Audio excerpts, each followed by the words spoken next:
దీనికి మటుకు చాలా బలమైన స్టాండ్ తీసుకోవాలి. అందుకే నాయకులందరికీ కూడా, జన సైనికులందరికీ కూడా, వీరమలందరికీ కూడా ఇది ధైర్యంతో కూడుకున్న పని. ఉగ్రవాదులను ఎదుర్కోవడం అంటే ధైర్యంతో కూడుకున్న పని. Though we are a regional party, we didn't expand as on now.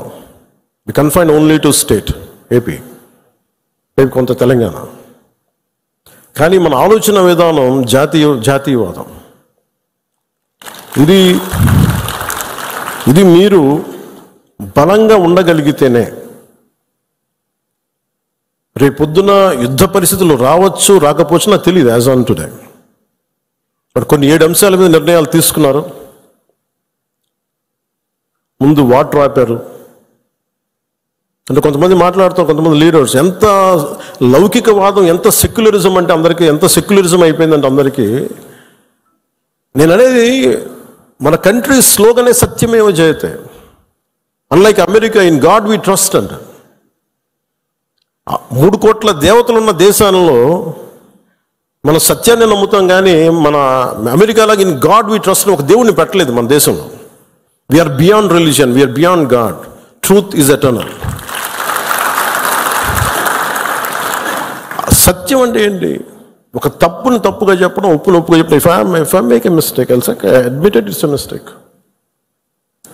Constant కరెక్షన్లో ఉండాలి. ఎటర్నల్ ట్రూత్ అది. అలా కాకుండా ఇంత 26 మంది చనిపోతే మత ప్రాతిపాదికని చంపినా కానీ మన సెక్యులర్ వాదులు, సో కాల్డ్ సూడో సెక్యులరిస్, వాళ్ళు ఏం మాట్లాడుతున్నారు? మతవాడికి చంపలేదంటారు. చనిపోయిన మధుసూదన్ గారి భార్య, అందరూ వాళ్ళ అబద్ధాలు చెప్తారు. వాళ్ళు పాకిస్తాన్ని ప్రేమిస్తూ ఉంటారు. వీళ్ళందరూ ఇక్కడ భారతదేశంలో కూర్చొని మీరు పాకిస్తాన్ని ప్రేమిస్తుంటారు. మొన్న కొంతమంది నాయకులు డిబేట్లో మాట్లాడుతుంటే చూస్తున్నాను. మీరు పాకిస్తాన్ అంత ప్రేమిస్తే దయచేసి పాకిస్తాన్కి వెళ్ళిపోండి. ఇక్కడ ఎందుకు? పాకిస్తాన్ మీద మీకు అంత ప్రేమే ఉంటే ఇది మాట్లాడుతున్న పని ఏదైనా వీళ్ళందరూ కాంగ్రెస్ నాయకులు, వీళ్ళందరూ కొంతమంది ఎమ్మెల్సీలు కూడా ఉన్నట్టుగా అనిపించింది నాకు చూస్తుంటే. ముఖ్యంగా సౌత్ నుంచి ఉన్నారు కొంతమంది సీనియర్ కాంగ్రెస్ నాయకులు. కాంగ్రెస్లోనే విభేదం ఉంది. మేము వెళ్ళిపోతే మీరు పాకిస్తాన్ని, మీరు భారతదేశంలో దాడి జరిగినప్పుడు భారతదేశానికి నిలబడాలి తప్ప పాకిస్తాన్కి నిలబడతాం మీరు సెక్యులరిజం అంటే అది ఏ ససేమిరా ఎవరు ఒప్పుకోరు. ఇక్కడ ఆ బలం మనం చూపించాలి. మనం ప్రాణాలు పోతే తిరిగి వస్తాయా?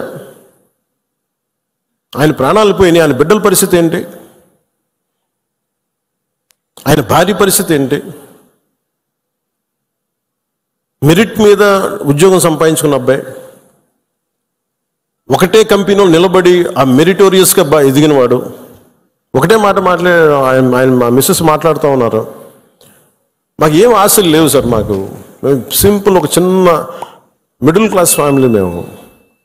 మేము టీవీల్లో కనిపిస్తామని మా కళ్ళలో కూడా ఉన్నాం, కానీ మా దురదృష్టం ఇలా కనిపించాం మా టీవీలోనే. నా భర్త చనిపోయినప్పుడు ఇలా మేము టీవీలో కనిపించి మా బతుకులు బయటకు వచ్చినాయి. నా భర్త చనిపోయాడు, అది చెప్పుకోవాల్సిన దుస్థితి